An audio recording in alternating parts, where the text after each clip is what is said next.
Assalamualaikum warahmatullahi wabarakatuh. Perkenalkan nama saya Retnaldi Putra Harlianto dari D3P JJTIB 2019 dan nomor NRP 2103197008. Ya, di sini saya akan melanjutkan tugas ketujuh yaitu Working with Database dari Y2. Oke, langsung sedikit tentang YDAO. DAO itu Database Access Object. YDAO dibangun di atas PDO, PHP Data Object. PDO merupakan extension yang menyediakan antarmuka untuk mengakses database menggunakan bahasa PHP, bahasa yang sudah ditentukan dari YDAO tersebut. YDAO menyediakan Object-Oriented API untuk mengakses database relasional. Juga merupakan dasar untuk metode pengaksesan database secara lebih advance, seperti Query Builder dan Active Record. YDAO dapat langsung mendukung DBMS berikut seperti ini: MySQL, MariaDB, SQLite, PostgreSQL, Capdip versi 9.3 ke atas seperti yang sudah ditentukan yang ada di sini, Oracle dan MS SQL versi 2008 ke atas. Selanjutnya koneksi ke database. Untuk dapat mengakses database, Anda harus terhubung ke database tersebut dengan cara membuat instance dari YDB Connection. Akses ke database seringkali dilakukan dari beberapa tempat berbeda. Koneksi database akan lebih cepat jika konfigurasi dapat aplikasi komponen. Seperti ini contoh script untuk mengonekkan ke database, nanti bisa kita lihat di bagian basic. Kita baca contoh nanti. Anda dapat mengakses koneksi DB di atas melalui ini YAPPDB. Konfigurasi di atas merupakan contoh koneksi ke database MySQL untuk database lain. Pastikan nilai dari properti DSN diisi dengan nilai yang sesuai dengan database server yang digunakan. Ini contoh properti DSN-nya. Ini nama database-nya, nama port dan localhost-nya bisa ditentukan. Ini kita lihat di basic. Nah, ini di bagian config terus web PHP. Di sini ada komponennya, request lengkap, yaitu kita lihat di bagian DB. Ya, di bagian DB menuju ke dalam config $db yang menuju di sini. Dan ini yang seperti yang ada di PDF tadi. Tetapi ini yang punya yaitu dengan DB name basic yang di database-nya dengan nama database name basic. Oke, selanjutnya menjalankan SQL query. Untuk menjalankan SQL query, panggil fungsi create command dan memasukkan query sebagai parameternya. Kemudian panggil salah satu dari beberapa metode eksekusi yang tersedia. Lihat script di samping. Ini contoh script-script untuk pemanggilan salah satu eksekusi yang ada di SQL query dengan create command. Ini contohnya. Ada tersedia beberapa coding. Dan ini catatannya untuk menjaga presisi data yang diambil dari database selalu direpresentasikan sebagai string text. Walau tipe data dari kolom pada tabel adalah numerik. Selanjutnya binding parameter. Untuk menghindari serangan SQL injection, Anda harus menggunakan pendekatan binding parameter. Pendekatan ini juga dapat meningkatkan performa dari statement SQL.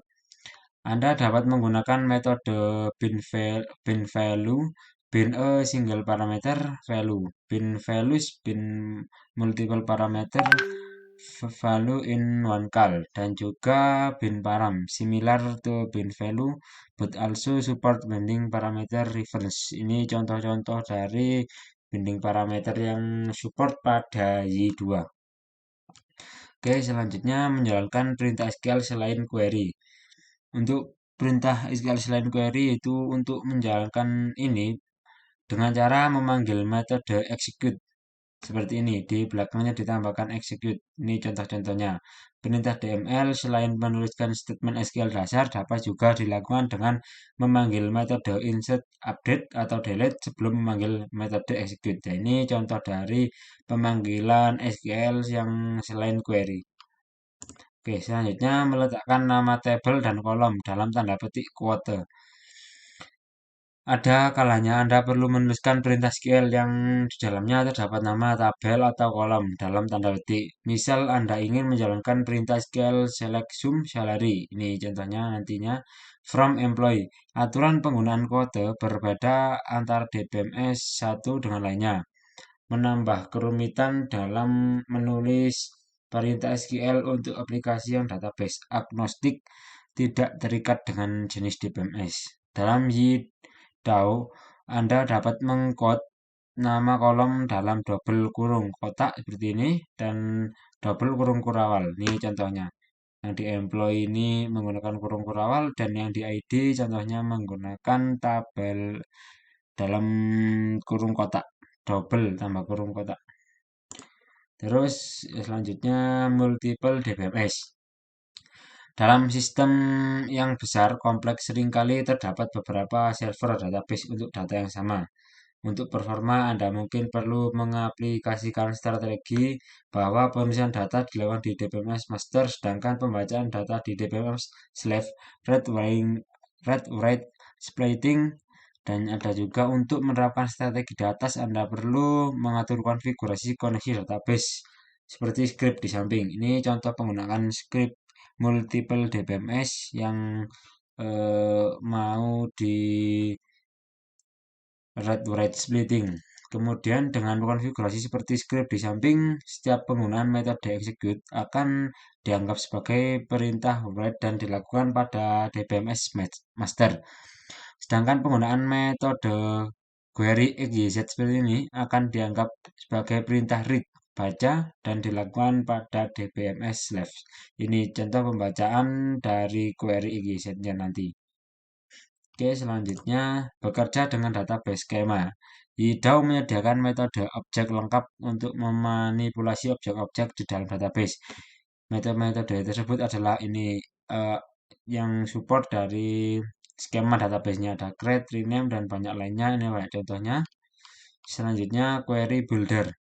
Query builder dibangun di atas YDAO. Dengan query builder memungkinkan Anda untuk membentuk statement SQL secara agnostik. Ini contohnya pembuatan query builder.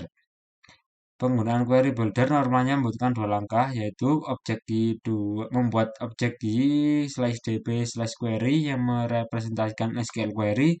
Yang kedua yaitu menjalankan metode query, misal al kurung buka kurung tutup dari y slash db query untuk mengambil data dari database. Script di atas akan menjalankan statement SQL seperti di bawah ini. Ini contoh statement SQL-nya, di mana bin parameter last name diisi dengan teks Jono. Ini nama user bisa terserah nih namanya. Catatan query builder secara otomatis akan menggunakan bin parameter, jadi auto untuk pengisian bin parameternya. Selanjutnya select. Metode select digunakan untuk memilih kolom, misal query select. Nah ini ID emailnya itu penulisannya seperti ini. Dalam SQL query seringkali kita menambahkan nama tabel di depan nama kolom yang dipilih. Anda dapat melakukannya dengan query select user ID, user email seperti ini. Anda juga dapat menambahkan alias untuk kolom dengan cara query select ID as ID user. Email ini yang menunjukkan ID dan ID user menunjukkan ke email. Dan juga Anda juga dapat menggunakan fungsi dalam database dengan cara seperti ini. Anda dapat menggunakan metode nSelect menggunakan dua kali pilihan untuk menambahkan kolom yang dipilih. Nih, contohnya. Oke, itu tadi dari select, kemudian lanjut ke from. From hampir sama penulisannya itu seperti ini. Untuk from kurung buka kurung tutup menentukan tabel di mana query akan dilakukan. Ini contohnya. Di query dijelaskan dari user. Biasanya ini dilakukan untuk pemanggilan atau pengambilan data atau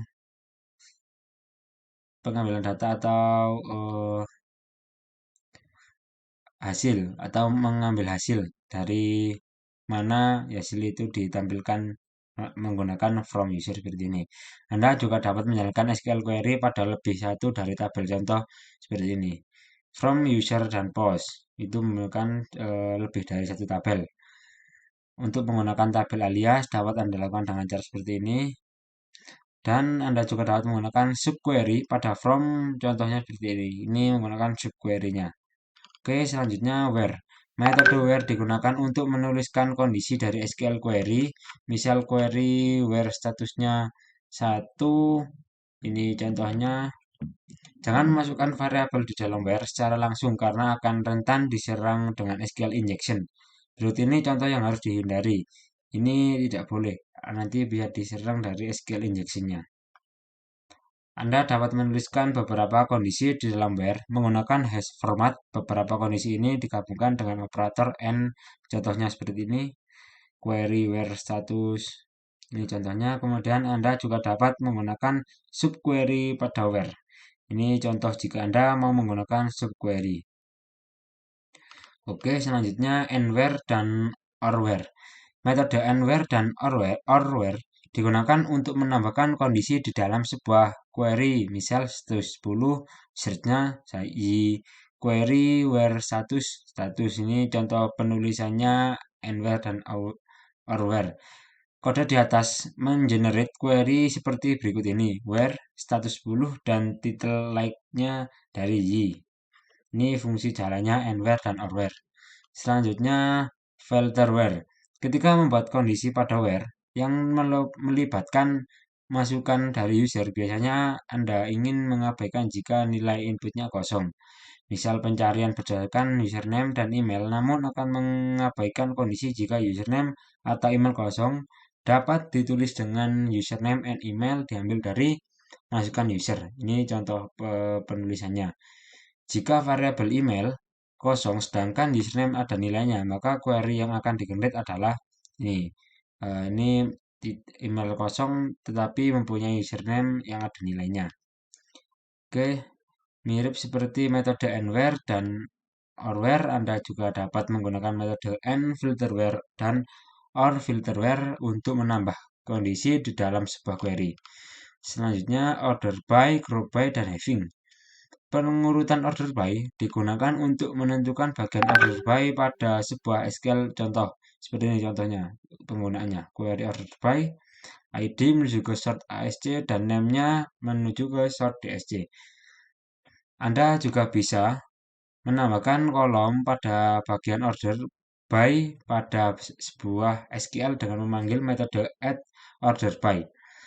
Selanjutnya, pengelompokan berdasarkan kolom group by digunakan untuk menentukan bagian group by pada sebuah SQL contohnya seperti ini. Dan juga Anda juga bisa menambahkan kolom pada bagian group by pada sebuah SQL dengan memanggil metode add group by. Having digunakan untuk menentukan bagian having pada sebuah SQL contohnya seperti ini. Panggilannya query having status.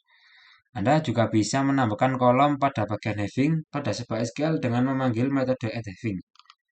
Selanjutnya limit dan offset. Limit dan offset digunakan untuk menentukan bagian limit dan offset pada sebuah SQL. Contohnya query limit 10, offsetnya 20. Untuk DBMS yang tidak mendukung limit dan offset, misal seperti ini, MS SQL, query builder akan mengenerate statement SQL yang mengemulasikan fungsi limit dan offset. Oke, yang kemudian query method. Query method ini mempunyai detail seperti al, one, kolom, scalar, axis, dan count. Ini contoh dari query method dan ini contoh-contoh penggunaannya untuk melakukan query method. Dan ini yang terakhir batch query. Ketika melakukan query pada tabel yang berisi banyak data, memanggil metode ydbQuery al bukanlah pilihan yang tepat karena hal ini akan menggunakan memori yang besar. Batch query pada y akan memanfaatkan dari kursor untuk mengambil data per bagian. Ini hasil penggunaan batch query-nya. Secara default, batch query akan mengambil 100 data untuk setiap iterasi. Anda dapat mengubahnya dengan mengisikan nilai ukuran sebagai parameter pertama ketika memanggil metode batch. Oke, untuk video 7-nya kita bagi menjadi dua bagian. Untuk yang bagian 1 cukup sampai di batch query, maka saya akan lanjut di video selanjutnya. Bila ada kata yang salah, mohon maaf. Wassalamualaikum warahmatullahi wabarakatuh.